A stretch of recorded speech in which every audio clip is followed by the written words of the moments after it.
اسلامی ممالک کی وہ فوج جس کو 2016 کے اندر بنایا گیا تھا، وہ فوج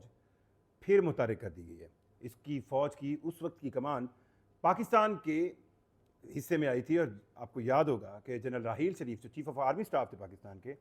ان کی جب ریٹائرمنٹ ہوئی پاکستان کی آرمی سے تو اس وقت ان کو اس فوج کا سربراہ بنایا گیا تھا۔ اب کچھ پچھلے مہینوں سے جب سچویشن بیسیکلی اس فوج کی کمپوزیشن عرب ورلڈ کی بیس پر ہوئی تھی، اور پاکستان اس میں ایک کلیدی ملک تھا، سب سے بڑی فوج، سب سے بڑے ریسورسز، سب سے بڑے ویپنز کے ساتھ، لیکن اس کا مقصد یہ تھا کہ یمن سمیت سعودی عرب یا عرب ممالک پر ہونے والی کسی ایگریشن کو یہ فوج روکے گی۔ اب یہ ایگریشن جو ہے اس وقت تو کسی سینس میں سیکٹیرین بھی تھی،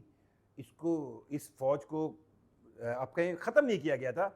اس کو آپ کہہ سکتے ہیں کہ اس کو سرد خانے میں رکھا گیا تھا، چھٹیوں پہ تھی، وہ چھٹیاں اب ختم ہو گئی ہیں۔ اسلامک ممالک کی فوج کو واپس ری گیدر کیا جا رہا ہے، اسلامک ممالک کی ایک اسٹریٹجک فورس بنائی جا رہی ہے، اور یہ فورس کرے گی کیا؟ یہ کرے گی یہ کہ اگر اسرائیل عرب ممالک پر حملہ کرتا ہے تو یہ اس کا ری ایکشن دے سکے۔ اس فوج کے اندر پاکستان کو کلیدی حیثیت حاصل رہی ہے، اب ہے، اور شیورلی مستقبل میں ہوگی۔ اس کی تین وجوہات ہیں، تین۔ سب سے پہلی وجہ یہ ہے کہ پاکستان یا پاکستان کے پاس موجود ڈیفنس پوائنٹ آف ویو کے ریسورسز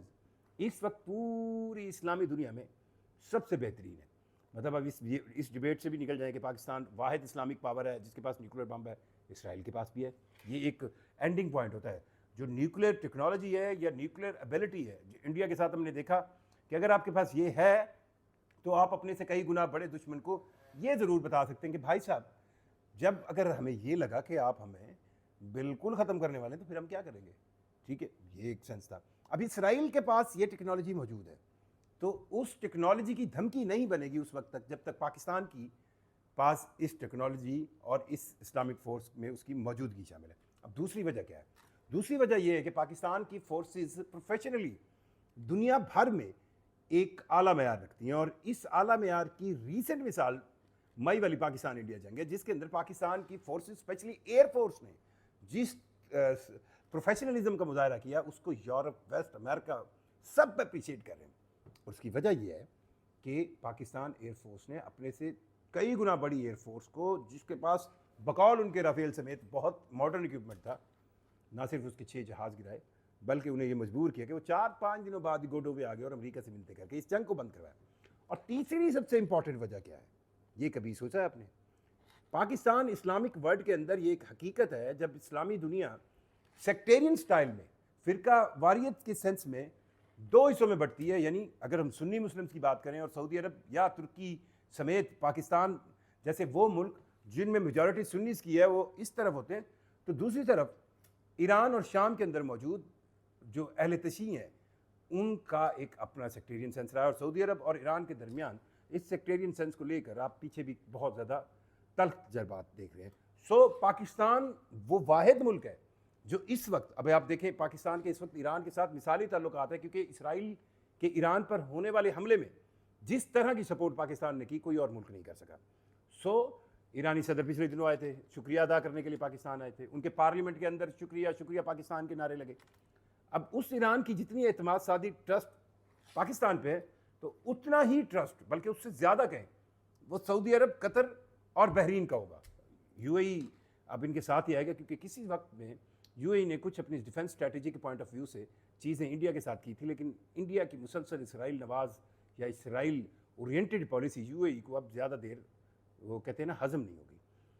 اس فوج کی سربراہی، اس فوج کی میجورٹی، اس فوج کا آپریشنل کنٹرول پاکستان کی فورسز کے پاس ہوگا۔ اس کی سب سے بڑی وجہ یہ ہے کہ اس اتحاد کے اندر شامل ملکوں کو، چاہے وہ سنی مائنڈ سیٹ سے ہوں یا شیعہ مائنڈ سیٹ سے ہوں، ان کو پاکستان کے اوپر کوئی اعتراض نہیں ہے، اور اسی چیز کو لے کر پاکستان کی امپورٹنس بڑھی ہے۔ اور میں آپ کو ایک چیز اور بتاؤں، دیر آئے درست آئے، پر عرب ممالک کو یہ سوچنا پڑے گا کہ وہ بلینز آف ڈالرز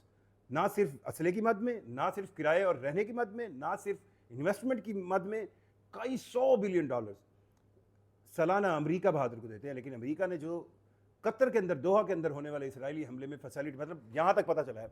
کہ وہ 12 طیارے جو ہے ان کو ری فیولنگ برطانیہ کرواتا رہا، اس کو ری فیولنگ امریکہ کرواتا رہا۔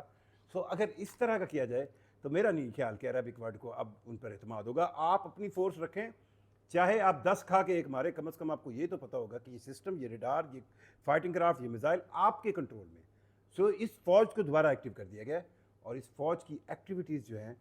وہ اب پراپر جو ہے نظر آئیں گی. اور یہ بھی سننے میں آیا ہے کہ عرب سربراہی اجلاس کے بعد ایک اور اجلاس بھی متوقع ہے جس کی میزبانی شاید سعودی عرب کرے گا, اور وہاں پر ٹیکنیکل اور اسٹریٹجک پوائنٹ آف ویو سے ڈیفنس انہانسمنٹ اور ڈیفنس کوآپریشن اور ڈیفنس کے لحاظ سے نئے معاہدے ہونے کی توقع ہے, ٹریٹیز ہونے کی توقع ہے, تاکہ دنیا کو یہ پیغام, اسپیشلی اسرائیل کو, امریکہ کو اور ویسٹ کو یہ پیغام دیا جائے کہ بھائی یہ نہ کرو. ایک طرف آپ بلینز آف ڈالرز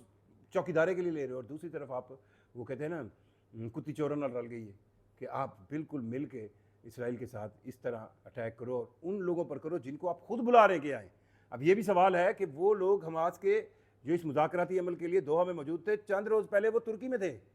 اور مصر میں تھے, ان کو خود ڈونلڈ ٹرمپ انتظامیہ نے ایک نئے پروپوزل کے لیے بلایا, کیونکہ ترکی کے حوالے سے یہ پتہ تھا اسرائیل کو کہ اگر ہم نے ترکی کے اندر ان کے اوپر حملہ کیا تو ہمیں بہت بڑا ریئیکشن آئے گا. ترکی نیٹو الائڈ بھی ہے, نیٹو کا حصہ بھی ہے, ترکی کے پاس ماڈرن موسٹ ایکوپمنٹس ہیں, ترکیہ جو بھی کہیں چھوڑتا نہیں. سو ان کو یہی وائبل لگا کہ ان کو دوحہ میں بلا کے یہ کیا جائے, جو کہ دوحہ کے امیر کو, آپ ان کا چہرہ دیکھیں تو ان کو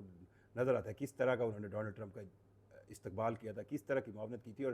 پنچایتی کے گھر اگر آپ حملہ کریں گے تو یہ تو پھر آپ کہیں نا پھر میں دیسی انداز میں لوگوں کو سمجھاتا ہوں, عام فہم کو, کہ پنچایتی کے گھر میں اگر آپ حملہ کریں گے تو پھر کیا باقی رہے گا. اپنی رائے سے ہمیں ضرور آگاہ کیجیے گا, اس چینل کو سبسکرائب بھی کیجیے. اللہ حافظ.